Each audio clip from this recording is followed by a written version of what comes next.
Let's make crispy oven-braised chicken adobo from my upcoming cookbook, Indulgent Eats at Home. If you have ever had Filipino food, then you are very familiar with chicken adobo. It is the national dish of the Philippines that features chicken braised in a mixture of soy sauce, vinegar, and garlic. And it's something that's near and dear to all Filipinos. Everyone has their own way of making it, including myself and my family. On my own website, I have 2 different versions based on my mom's recipe. But for the cookbook, I wanted to see what else can we do with chicken adobo. And so I kind of broke all the laws of making chicken adobo by making it in the oven. So normally chicken adobo, you simmer it over the stove top covered, and then the chicken gets nice and tender by braising in the liquid. But there's another technique where you instead pan fry the chicken in the skillet with the skin on. That way the skin gets super crispy. That was always one of my qualms about chicken adobo. When you did it with the skin on, you kind of sometimes get this like chewy, not great skin. First, we're getting the skin nice and crispy in our oven-safe skillet. I love using my Le Creuset braiser for this. And you want to cook it until the skin renders all that beautiful fat and crisps up in its own fat. Once you do that, cook it on the other side for a little bit and then set it aside. And then we're gonna add our braising liquid. And this is where you have your soy sauce and vinegar. Ideally, you wanna use Filipino brands like Silver Swan and Datu Putet. Datu Putet especially is a cane vinegar. So it's made from sugar cane and it has like a milder, slightly sweeter flavor than say an apple cider vinegar or white vinegar especially. That subtler, milder flavor allows you to use more of it and impart even more of that slightly acidic flavor that makes chicken adobo so addictive.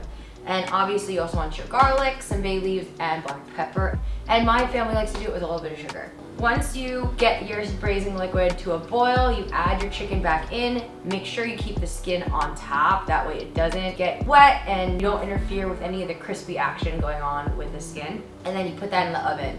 And once it reduces, then you have your final product here. If you want all the measurements and exact timings, then you definitely want to pick up a copy of my cookbook, Indulgent Eats at Home. I've linked to it in the description below. Listen to that crispy skin. So you want to get your fluffy white rice. I also love using my Zoji Rushi rice cooker. I think it's the best rice cooker. It always produces fluffy, perfectly cooked rice. And it also plays a fun jingle.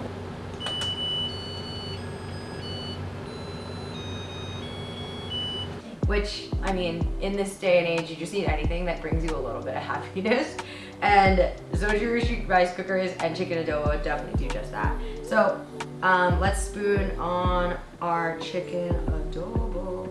For this size pan, it works perfectly to do 6 pieces of chicken.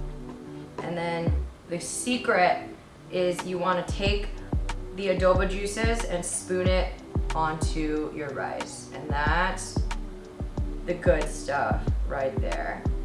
And there you have it. Crispy chicken adobo with adobo rice. Let's take a bite. Ooh, you hear that? Crispy chicken. Yeah, it ends up kind of being like a mix of fried chicken and chicken adobo, and it's just awesome. You have this nice tender chicken. And here's the thing, I'm gonna be completely honest with you. The chicken itself is not gonna have the same level of adobo flavor as when you make regular chicken adobo. But this is just a different technique for making it. That again, if you really like crispy skin like I do, it's a nice change up. In Filipino households, you probably make chicken adobo at least once a week. If you wanna change it up, this is a great way of doing it. And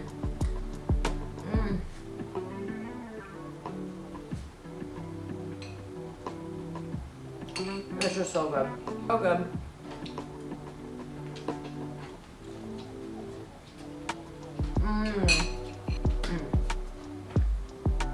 Right, Crosby?